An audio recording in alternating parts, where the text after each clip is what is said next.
Well, Bongi, in an ideal world, we would want to see at least a quarter of the people who get elected coming from the group who lost yesterday, because that would mean that people would be represented on the NEC in proportion to the way they voted. The danger, of course, which is what your last interview was about, is that if we look back to Polokwane, it's possible for slate voting to prevent that happening.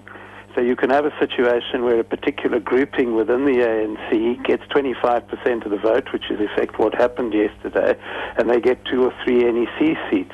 I think that would be a problem for the ANC, because you can't. If people are in a minority, they still need to be heard.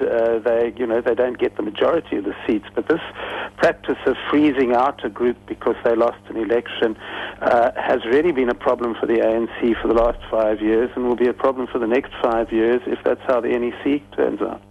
Well, I would think that if the President's speech about unity is carried forward, then what should happen is that at least some of those people will continue to play active roles.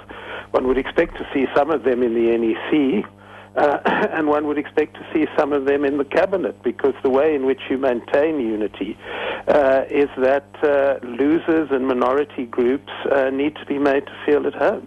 Well, I couldn't agree more. I think that the NEC elections are an opportunity for the victors to offer olive branches to the vanquished, if I may use those unfortunate terms. I've heard some names of people who you would not associate with the Zuma slate being nominated. I mean, that's a good start. Whether they will in fact get elected onto the NEC is another matter.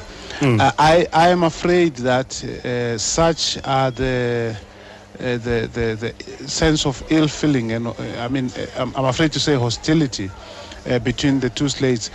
I don't think it's necessarily at the leadership level. It is at the level of your ordinary delegates. I mean, I've been listening to the songs that they have been singing and the dramas that they have been acting outside the gate and whenever they can congregate. And there's a lot of unspoken. It's as if Halima committed some kind of sin by merely standing in opposition to Jacob Zuma. So there is that sense of feeling of anger that one sees, and one hopes though that now that the results are out and it is 76% basically for the Zuma slate and 24% for the other slate, that alone will help make people feel satisfied enough to vote.